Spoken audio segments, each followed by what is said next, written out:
चंद्रग्रहण ज्यावेळी सुरू असेल तो काळ अशुद्ध असतो, त्यावेळी काही करायचं नाही, जेवायचं नाही, किंवा ज्या गरोदर महिला आहेत त्यांनी बाहेर पडायचं नाही. खूप गोष्टी आहेत त्यात, आहे काही तथ्य? पूर्वीच्या काळी म्हणजे आजही म्हणजे कसं असतं, माणूस रिस्क घ्यायला मागत नाही.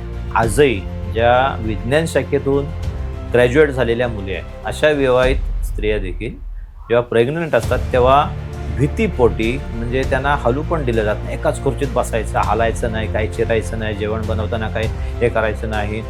हे अंधश्रद्धा आहे. आणि तुला उदाहरण सांगतो की 2022ला देखील अशा अनेक प्रगत देशातल्या ज्या महिला आहेत ते काळजी घेऊन अशा प्रकारे सूर्यग्रहण त्यांनी बघितलं आणि त्यांच्यानंतर त्यांना झालेली जी बाळं आहेत ते अतिशय सुस्थितीत आहे. दुसरं आणखी तुला सांगतो की त्या काळामध्ये समजा सूर्यग्रहण असेल तर खेडेगावातून लोक पाणी भरून ठेवलेलं असतं घरामध्ये. ते ग्रहण संपलं की लगेच भांडी ओतून टाकतात आणि नवीन पाणी मागतात. तर मग मी त्यांना प्रश्न विचारला की तुम्ही भांड्यातलं पाणी ओतलात पण विहिरीतल्या पाणीचं काय? आता याचं तुला कारण सांगतो की त्याच्यामध्ये विज्ञान आहे की जेव्हा सूर्यग्रहण लागतं चंद्रामुळे सूर्याचा काही भाग झाकल्यासारखा होतो आणि त्याच्यात काय होतं की सूर्याचा जो कमी भाग आपल्याला प्रकाशित दिसतो त्यामुळे थोडासा अंधार वगैरे पडलेला असतो आणि त्या दरम्यान सूर्याची उष्णता पृथ्वीवर कमी आल्यामुळं काही जंतूंची निर्मिती होऊ शकते. ओके, बरोबर. पण असं नाही आहे की ते जंतू पाण्यात पडले आणि ते आपल्याला त्याचा त्रास झाला, असं नाही. तुम्ही झाकून ठेवलेल्या पाण्यामध्ये जंतू कसे पडतील? बरोबर. विज्ञानवादी व्हा,